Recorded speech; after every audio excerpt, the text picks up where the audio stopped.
Yes, people, welcome back to another episode of the preview of the Only Aya. And on today's episode, we talking about Manchester against Burnley. Yes, Manchester United looking for the first win of the Premier League season. After a loss to Arsenal and a draw versus Fulham, Manchester United is trying to gain the first win. Now, I think there's a massive possibility it's on the card. But you're going to have to wait until my prediction to see what my score is and if I think we will win the game. So let's talk about the first thing, which is Rúben Amorim. Rúben Amorim has come on the fire, for one, using his tactics board, which all managers do. Two, Marco Silva apparently, talked about Rúben Amorim tactics. So apparently, all of a sudden, he's not a good coach. And three, he's on the fire because his team ain't doing well. Not only this season, but from last season. Now, mentality-wise, Manchester United have an issue. I don't think it's a tactical issue, as I said before, physical issue. I don't think it has anything to do with quality. My thing is the mentality, the pressure from the fans, the pressure from the players, the pressure from the content creators, the pressure from the media. It's just pressure. And every time these guys are put on the pressure, they succumb to the pressure. You can tell that they succumb to the pressure. It affects them. Now, Burnley haven't beaten Manchester United only once in the last 28 visits to Old Trafford. So if Amorim, bro, you cannot make this record break. You have to go into the international break with a win, because the noise that's going to be behind the club may just push you to the sacking. And I might sound crazy, but it's the truth. These owners are under pressure as well.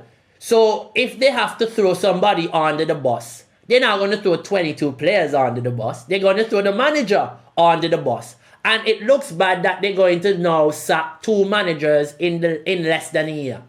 What that says about the club, what that says about the ownership, what does that say about where we are going as a club? We have to do better. We have to make sure that we give the manager the tools in order for him to do better. He's asked for an athletic midfielder, he still can't get it. Nowadays, so bad that now he's benching players to send a message that has now worked against him, because Kobbie Mainoo has asked for him to leave Manchester United on a loan. He doesn't want to leave permanently. He just wants to go on loan. Now, this tells me two things. He either doesn't trust the manager to play him, or he doesn't trust that the manager will be there for so long. So he can be playing a waiting game like, hey, I might go out on loan, and if Amorim gets fired, I'm back in the club. It's crazy, because if Amorim gets fired right now, all those players that United sent out on loan, so-called, with an option to buy, what if the manager that now comes in wants back those players? I also think when people say that United are trying to sell players, right? I think too that the ownership isn't really fully looking for sales. I think they're also looking to keep some of these players close, so that in case their trajectory rises, there's some sort of clause that allows them to come back to the club. It would be delusional to be selling all these young players. I get Rashford, he's 27. I get Garnacho, he's dead. I get Anthony, but the Højlund is not a bad look. Anthony is also not a bad look, because Anthony is young. Who's to say Anthony don't go to Spain, turn it up for a few years, and able to come back? No, I'm not saying they should bring him back. I'm just saying there's always possibilities that I think we should definitely keep high quality players that fail at United in a way where we can go and get them back. Because we've seen too many times players like Bruno Fernandes going to Real Madrid. That we should be able to just go and say, you come into Man U because of a clause that we have. You see, like what happened with that player that Tottenham tried to get from Como. Can't remember his name. Nico. Real Madrid's like, no, Como, don't you worry about that. When the time come, Nico pass. When the time comes, we will give you whatever you want, which they won't, because they have a clause. The mere fact they can tell the club don't sell, because that means they have some clause in there which now breaks that price down to something a lot more affordable, or allow the clubs to negotiate with each other. So let's talk about the opposition now. So Burnley won their last game. Hey, listen to me. Do not sleep on Burnley. Burnley is a good team. All the teams in the Premier League is a good team, but Burnley likes to play in transition, which means that they like to play with people in and isolating in a one-on-one. Now, how does United play? United plays isolating all their players in one-on-ones. It's a one-on-one man system.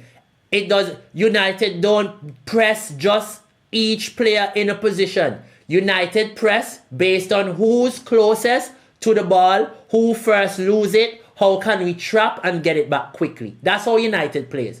So, Burnley wanting to sit back and hit you in transition allows players like their wingers who are so quick, both Burnley wingers. Larson and Anthony, rapid players, yeah? And then you have a nice little young midfielder coming out of Manchester United called Hannibal, who also plays for Burnley, that a lot of people don't even remember. That is a high-quality footballer. He maybe failed to get into Manchester United team, maybe failed with the physicality of his first debut season in the Premier League, but he went to the Championship. Now he's at Burnley, and now he's playing well, starting for Burnley.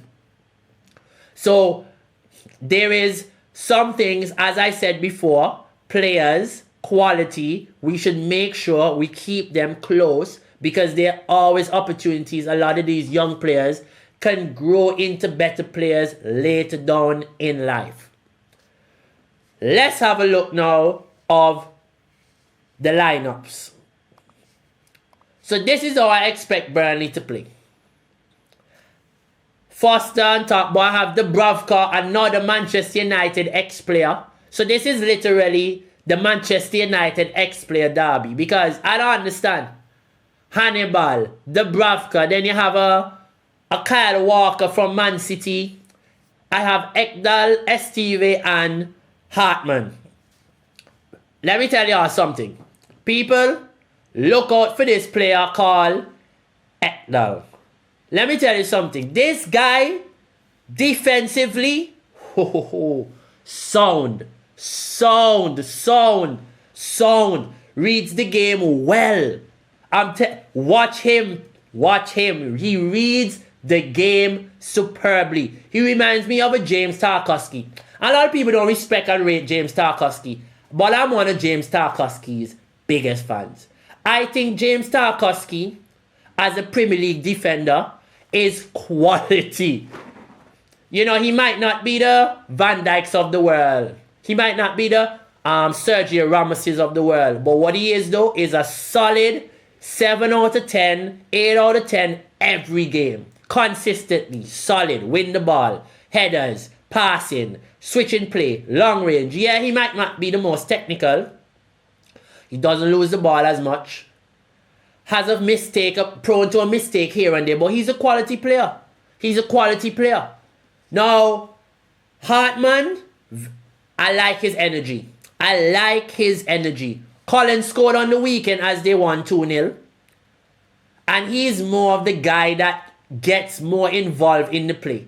Now, like United, Burnley is very adaptive in their system.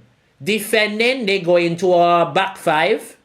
But attacking, they go into a 4-2-3-1.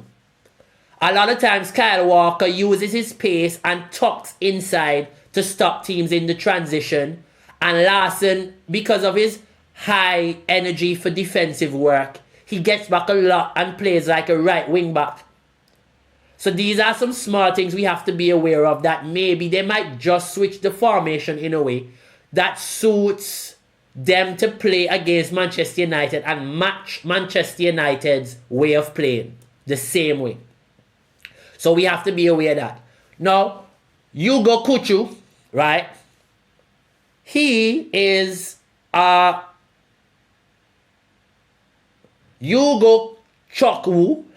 He is the midfielder that likes to sit, but also same like United. Both their midfielders do the box-to-box job. There isn't one that just sits and watches the game and just does the cleaning up. Both midfielders are eights at their heart, so they very much do both things. Get forward and be really good defensively. So, complete midfielders in terms of their attributes. They can do both sides of the ball.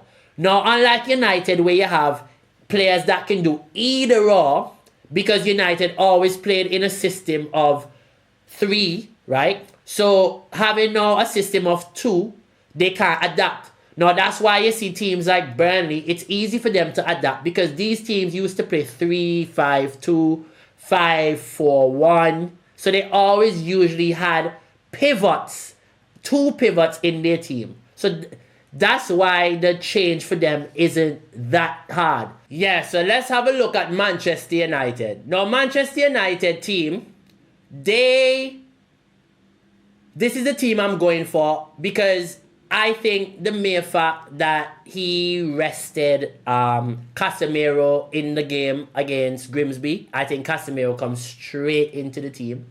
I think Ahmad starts in front of Dalot because of Dalot's poor performances, and we're at home, so he definitely wants to go and attack Burnley. He's under pressure. He can't go and play defensively again against a team that people would deem that's fighting relegation. Yeah? So he has to go after it. I have Euro, Delete, and Shaw in the back. Even if Maguire was really good. And if he doesn't play Delete and he plays Maguire, I'm not upset. But I think Delete has to play because he's been doing really well defensively. Blocking shots, getting across the pitch, covering both centre-backs really well, setting offside traps, setting the line high. So he's been doing really well. Luke Shaw, I'm so happy to see him fit. Onana in goal because as we know, no matter what people say, once Onana is fit, Onana will play.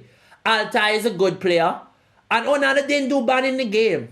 And as Rúben Amorim said, it doesn't matter if Onana makes a mistake or not in this game. The fact that people are taking shots at our goalkeeper when we're playing a League 2 team shows the mentality of the team and you can't blame the manager for playing that. Now we know the issue is the 2 midfielders with Casemiro and Bruno. But as I said, Casemiro will play. He did not play against Grimsby. It's not like he's being sold. We hear no rumors. So he's definitely going to start this game. Kobbie Mainoo played a full 90. Ugarte came on again because I think that is the Ugarte role. Come on, destroy. Now he needs to learn when he comes on to keep the ball ticking, keep the ball moving, play better. When he wins the ball, he needs to release the players faster. Stop slowing down the play. Stop playing the ball side to side. Try a pass forward. How many times you got to try play a ball to the number 10s? He don't. Progressively, he does it. And we can say what we want about Casemiro, but he tries. He plays a lot of balls in the transition. He plays a lot of balls down the channels. How many of those balls were tried against Grimsby? None. We had no balls being played down the channel. So all these things, he might be 35, but he helps the team. He helps the team in different ways. And I can see why Amorim picks him. But we are in need of a midfielder, Man United. If you're watching this right now, Sir Jim, I'm telling you, we are in need of a midfielder. Now I have the front three of Mbeumo, Cunha, and Sesko. I'm not quite sure Sesko starts this game. I'm hoping he starts this game. And this is predicted lineup, so I don't need to get the manager lineup exactly right. But I'm hoping that he plays with Sesko. But I can see a Matthias Cunha and Mason Mount forward line again. Because especially with Sesko missing that goal in the last couple minutes of the game, seconds of the game, him taking the 10th penalty, in which I don't know why it's such a big thing, but maybe the manager was like, yo, the expectation is high as a Man United striker. If you go and lose us this game right now, there's no coming back for you, son. You will be finished before you start. At least Mbeumo can go. They can't say much about Mbeumo because this is a man that has scored 20 goals in the Premier League. You understand? So less you have to also manage these expectations, and that's a good thing that Amorim showing me that he can do. Now, what do y'all think my score will be? Because I know that's all y'all waiting for now. What will the score next be? I think United will win 2-1. I think United have a chance of winning 2 or 3-1. I don't think we'll keep a clean sheet. I think Anthony will score. I think Jaden Anthony from Burnley will score 1. I think Mbeumo will score. I think Konya will score. And I think Bruno Fernandes might get off the mark again. Because that is just this guy. And as much as we might hate Bruno Fernandes, as much as we might want him to fail, a lot of y'all want him to fail, Bruno is that guy. The man kicked 2 penalties just after missing 1. After the media say he's finished. And he passed both of them in the goal. Bruno Fernandes, man. But yes, people, it's been your boy Yaya, as usual, bringing you the preview. Don't forget to like, share, and subscribe on the page. Keep hitting the bell for notification because we'll keep bringing you great content going forward. This has been a joy. Thank you so much for helping me build this community, build this page. We're going to keep going because we're never stopping this now. So have a good time. Take care. Stay sexy, my people. And ciao.